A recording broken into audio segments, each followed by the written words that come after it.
Alright guys, welcome back to Urge. We're moving on in the subclass series into the way of the Kensei Monk. Yes. So, if you're new to the channel or new to the subclass series, what we're going to do is we're going to go through all of these subclass abilities, and then we're going to rate the subclass based on its roleplay value, combat value, and overall class synergy, based on how these abilities gained in the subclass improve on the base class. Right. So, without any further ado, we're going to jump straight into it. Early on, Yes. level 3. There's a lot going on. It's probably one of the best level 3 first abilities you can get in any subclass, so throw that out there. Yeah. Path of the Kensei. You gain 4 abilities at level 3, okay? Yeah, that's true. First is your Kensei weapons. So with this, you choose 2 weapons to be Kensei weapons, which will count as monk weapons for you. 1 melee and 1 ranged. They can be any simple or martial weapon that lacks heavy and special properties. And you can also choose the longbow. You gain proficiency with weapon if you already don't have it. When you reach level 6, 11, and 17 in the class, you can choose another type of weapon for each one, melee or ranged, to be a Kensei weapon for you following the criteria listed above. Right. So you're going to be able to choose multiple of these. As you level up, you're going to gain more versatility in how you want to use your abilities. Then you also gain Agile Parry. If you make an unarmed strike as part of the attack action on your turn, and you're holding a Kensei weapon, you can use it to defend yourself if it is a melee weapon. You gain +2 bonus to your AC until the start of your next turn, while this weapon is in your hand and you are not incapacitated. Yes. So basically, as long as you're in melee and you don't even have to hit, you just have to make an unarmed strike attack, and you gain +2 to your armor class. Right. And you also gain Kensei Shot. You can use a bonus action on your turn to make your ranged attacks with a Kensei weapon more deadly. When you do so, any target you hit with a ranged attack that uses Kensei weapon takes an extra d4 damage of the weapon's type. You retain this benefit until the end of the current turn. So use a bonus action, you gain an extra d4 on your weapon attacks for your ranged shots. So if you have extra attack later on, level 5, you will be able to add a d4 to both of your shots should they hit with your ranged weapon. And if you chose longbow, it's a Kensei weapon, which makes it a monk weapon for you. Yep. So good to go with that. Lastly, you have Way of the Brush. You gain efficiency with your choice of calligrapher tools or painter's supplies. Bob Ross, man. If you're not Bob Ross, they're Missed opportunity. It's a missed Half-orc Bob Ross. Yep. Level 6, you get 1 with the blade, and guess what? It's not just 1 abilities, it's 2. So level 6, you're going to have 6 different things already that this subclass is giving you.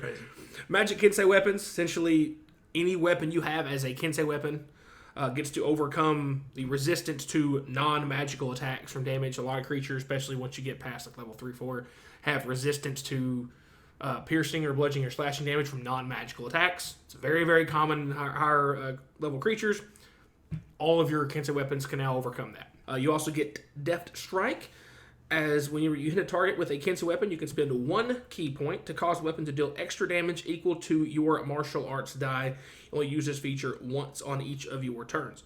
So that also scales with you as your martial arts die. Eventually we'll get to as high as an extra D10.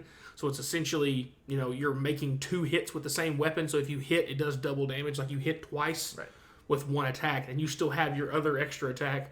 You still have your unarmed strike. You still have your flurry of blows, if you so choose.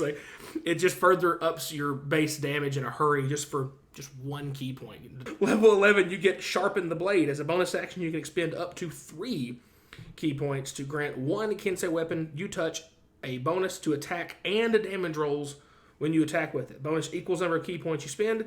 Bonus lasts for 1 minute or until you use the feature again.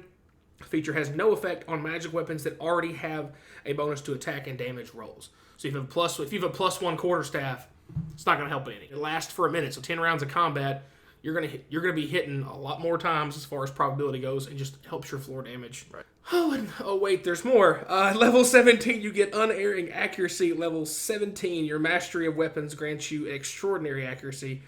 If you miss with an attack roll using a monk weapon on your turn, you can just re-roll it. You can use this feature only once on each of your turns. Not number of usage per your dex or wisdom modifier per long rest. No. Not per short rest. No. Right. Once per dadgum turn. Just if you miss. Yeah, try it again. Yeah. Go ahead. We have the Kensei Monk, folks. Let's get right over to that scoring section. Yes, definitely. See how this goes.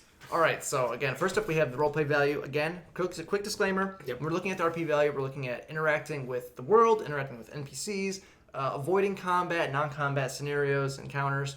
We're already anticipating you factoring in your backstory, background, lore, all that. We're not counting the score on those. Just on the mechanics of the abilities gained in the subclass for those non-combat encounter type scenarios. So with the Kensei Monk, the only thing you're getting that is not completely or directly combat based is pretty much the way of the brush, which is your proficiency with your calligrapher or painter stuff. That's it. So that's all you get there. That's it. So 1 out of 5 for the RP. Yep. But wait, don't even think about leaving because there's a reason why this subclass is so good and why so many of the abilities are focused on the combat side. So combat. Wait, that's me. So 5? Yeah, just throw that out real quick. I really threatened to give this a 6. I really did. I'd call it a radioactive flump on the end of the scoring. They really wanted to give this a 6 because, look, there may not be another subclass in the game that gives you more early than what this subclass does. And it's not just a good ability. I mean, there's 3 things all tied to how your combat works and what your base class is, all from level 3. And it doesn't just focus on the fact, oh, you're a monk, you need to be in there hitting stuff.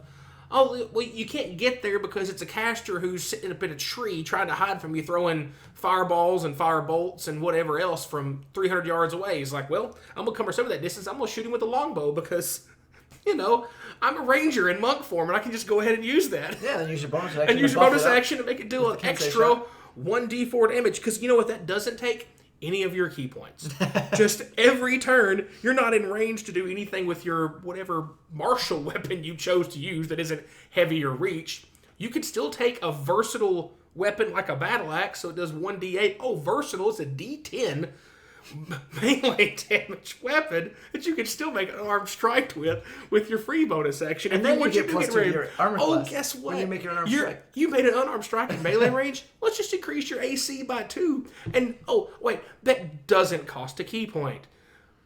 Wow. That's really good. I could spend another 10 minutes telling you guys how amazing level 3 is. We haven't got to level 6, 11, and 17. It's pretty crazy. I mean, the fact that 6, again, passively, all your weapons are now, all your Kensei weapons overcome magical resistance.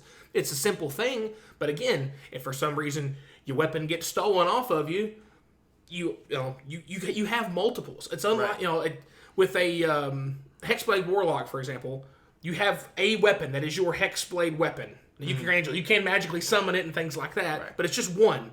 That's it. I mean, eventually, by level 6, you have access to a total of 3 different Kensei Monk weapons that you can pick from whatever variety of flavor. You lose one gets stolen, one gets broken and damaged beyond repair. I'll just use one of the other ones that I've got on my person. And just for 1 key point, you can throw an extra dice of damage like you crit with the weapon, just with a regular attack. So if you crit with the weapon, decide to go ahead and do it again, it's going to be 3 dice of damage, plus whatever the modifier is. Another asterisk on there, the Death Strike, it says when you hit a target. So it's a hit confirm like a smite. Like a Paladin smite, it's a hit confirm. You're not wasting it. You know when you're using it, which is great. Only taking 1 of your key points, hit confirm to... You're critting essentially after the fact, math-wise. It might be a D8 and a D8, later on, or a D8 and a D10 or something like that. But essentially, you're getting a free extra dice of damage. Well, not free. It costs you 1 kit point. By that time, you've got 6. Spending 1 that you get back on a short rest, people. Come on. Level 11. We're still doing combat things, folks.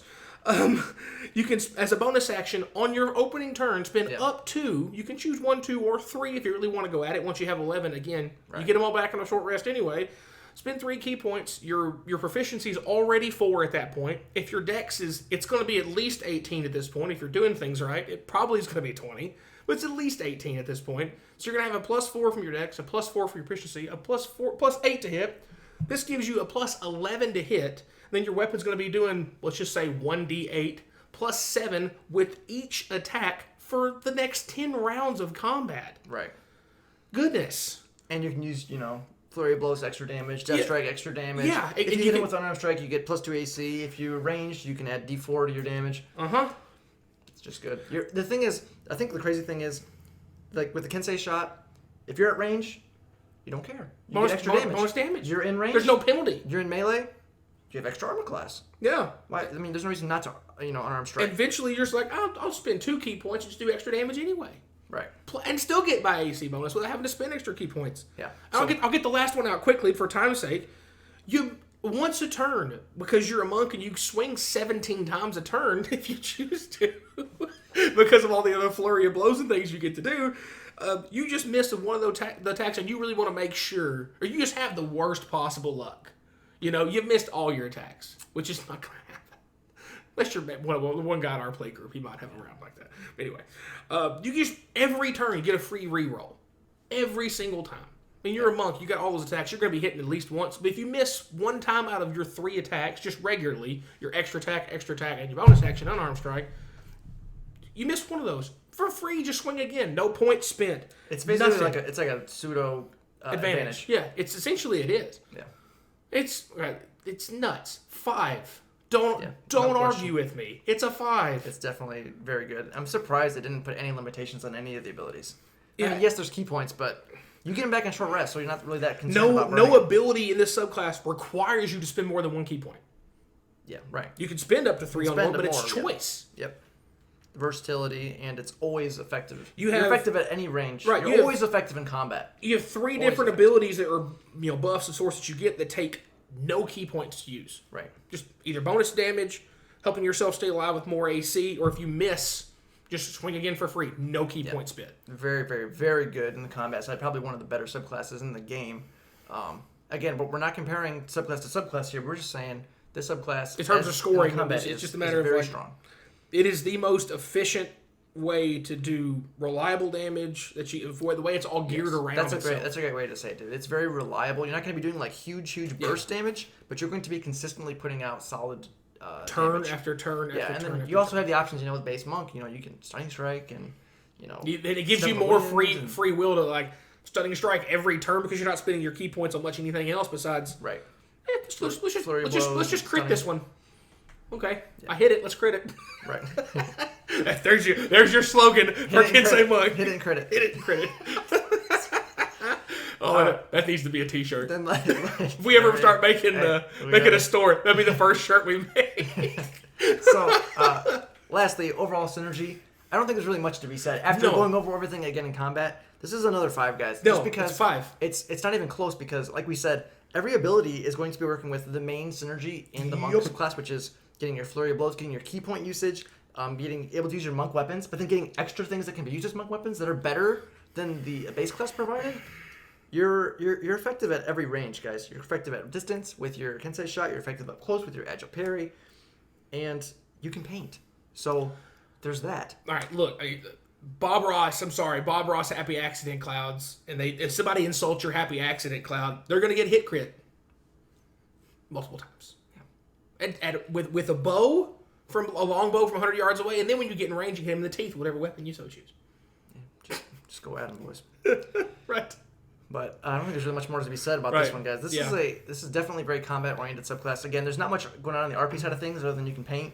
You can maybe do some really flavorful stuff with, you stab someone and then there's blood and you're like, take out your brush and you're like, you have like your little artist signature that you put on the corpse on their in their blood. It's like something stupid. But that being said, guys, that's gonna wrap it up for this one. Fantastically based combat subclass here for you guys that are looking to really get spicy with it in the battlefield. Yeah, and from date of shooting this person will be playing one of these at a level 6. Yes. Grung. In just a couple of days from when this goes out, we hope. Or very soon around this time frame. We'll maybe come back next time and after our one shot and let you know how things go with this. Definitely. But that's going to wrap it up, guys. If you enjoyed the video, please remember to like, subscribe, hit the bell notifications so our new videos come out. Let us know in the comments down below if you've played with Kensei Monk, if you've played as one, or thought about it, or if you have any stories from your campaigns or anything. Always love to hear that, so let us know down below. And as always, guys, thanks for watching.